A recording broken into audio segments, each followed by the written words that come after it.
ನಮಸ್ಕಾರ, ಸ್ವಾದಿಷ್ಟ ರುಚಿಗೆ ಸ್ವಾಗತ. ಇವತ್ತಿನ ರೆಸಿಪಿ ದಿಢೀರ್ ರಸಮ್. 5 ನಿಮಿಷಕ್ಕೆ 10 ನಿಮಿಷದೊಳಗಡೆ ಮಾಡುವಂಥ ರಸಮ್.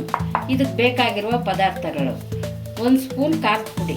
ನಮ್ಮ ಮನೆಯಲ್ಲೇ ಮಾಡಿರೋದು ಖಾರ ಜಾಸ್ತಿ ಇರುತ್ತೆ ಅಂತ 1 ಸ್ಪೂನ್ ಹಾಕ್ಕೊಂಡಿದ್ದೀವಿ. ನೀವು ಅಂಗಡಿಯಿಂದ ತರೋದಾದರೆ 1.5-2 ಸ್ಪೂನ್ ಹಾಕ್ಕೊಳ್ಳಿ. 1/4 ಟೀ ಸ್ಪೂನು ಅರಿಶಿನ ಪುಡಿ, 1 ಟೀ ಸ್ಪೂನು ಖಾರದ ಪುಡಿ, ಒಂದು ಅರ್ಧ ಬೆಳ್ಳುಳ್ಳಿ ಉಂಡೆ ಬಿಡಿಸಿ ಜಜ್ಜಿ ಇಟ್ಕೊಂಡಿದ್ದೀನಿ, 2 ಟೀ ಸ್ಪೂನು ಎಣ್ಣೆ,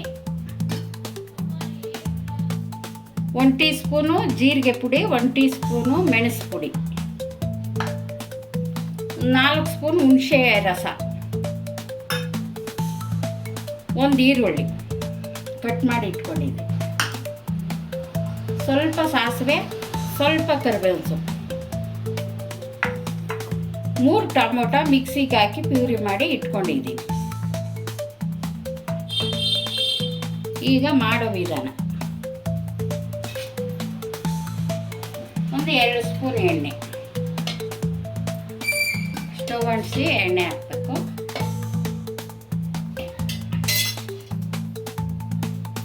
ಅದು ಕಾದ ತಕ್ಷಣ ಸಾಸಿವೆ, ಚಿಟ ಅಂದಮೇಲೆ ಕರಿಬೇವಿನ ಸೊಪ್ಪು ಹಾಕೋಣ. ಖಾರದ ಪುಡಿ ಇಲ್ಲ ಅಂದವರು ಒಣಮೆಣಸಿನ್ಕಾಯಿ ಆದರೂ ಹಾಕೊಂಡು.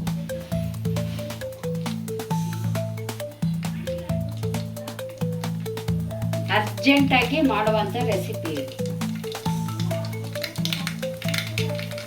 ತುಂಬ ಚೆನ್ನಾಗಿರುತ್ತೆ ಅನ್ನಕ್ಕೆ.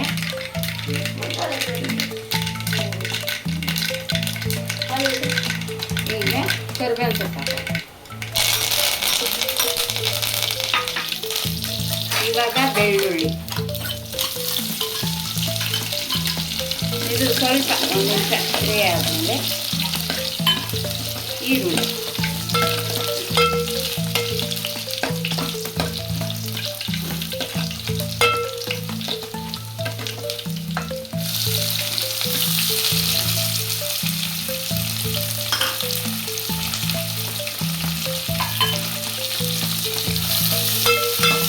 ಫ್ರೈ ಆಗಬೇಕು. ಇವಾಗ ಫ್ರೈ ಆಗಿದೆ. ಇದಕ್ಕೆ ಜೀರಿಗೆ ಪುಡಿ, ಮೆಣಸಿನ ಪುಡಿ ಏನನ್ನ 1 ಸ್ಪೂನ್ ಇಟ್ಕೊಂಡಿದ್ವೋ ಟೀ ಸ್ಪೂನು ಹಾಕ್ತೀವಿ. ಇದಾಕಿ ಒಂದು 2-3 ಸೆಕೆಂಡ್ ಫ್ರೈ ಮಾಡಿ. ಆಮೇಲೆ ಖಾರದ ಪುಡಿ, ಅರಿಶಿನ ಪುಡಿ ಹಾಕಿ ಫ್ರೈ ಮಾಡಿ.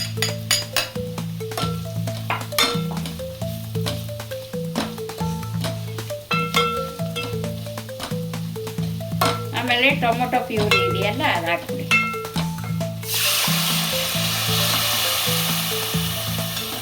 ಚೆನ್ನಾಗಿ ಟೊಮೊಟೊ ಪ್ಯೂರಿ ಒಂದು 2-3 ನಿಮಿಷ ಕುದಿಸ್ಬೇಕು, ಘಾಟ್ ಹೋಗೋ ತನಕ. ಕುದಿ ಆದಮೇಲೆ ನಿಮ್ಗೆ ಎಷ್ಟು ನೀರು ಬೇಕೋ ಅಷ್ಟು ಹಾಕ್ಕೊಂಡು ಕುದಿ ಹಿಡಿದ್ಮೇಲೆ ಆಫ್ ಮಾಡಿಬಿಟ್ಟು ಹುಣಸೆ ರಸ ಹಾಕಿ.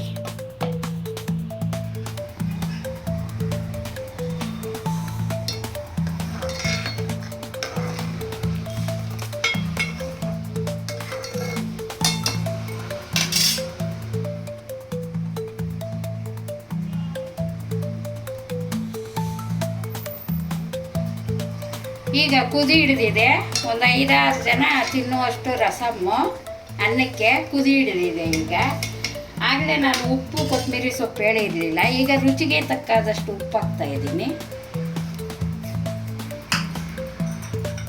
ಈಗ ಸ್ವಲ್ಪ ಕೊತ್ತಂಬರಿ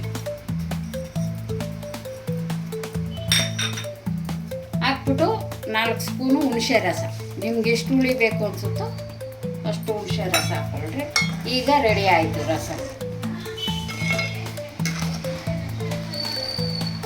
ತುಂಬ ಚೆನ್ನಾಗಿರುತ್ತೆ. ಒಂದ್ಸಲ ಮಾಡಿ ನೋಡಿ.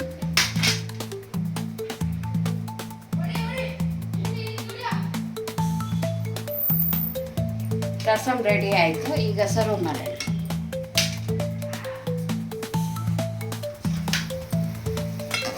ತುಂಬ ಚೆನ್ನಾಗಿರುತ್ತೆ, ಚೆನ್ನಾಗಿ ಜೀರ್ಣ ಆಗುತ್ತೆ. ಒಂದ್ಸಲ ಟ್ರೈ ಮಾಡಿ. ರಸಮ್ ರೆಡಿ ಆಯಿತು.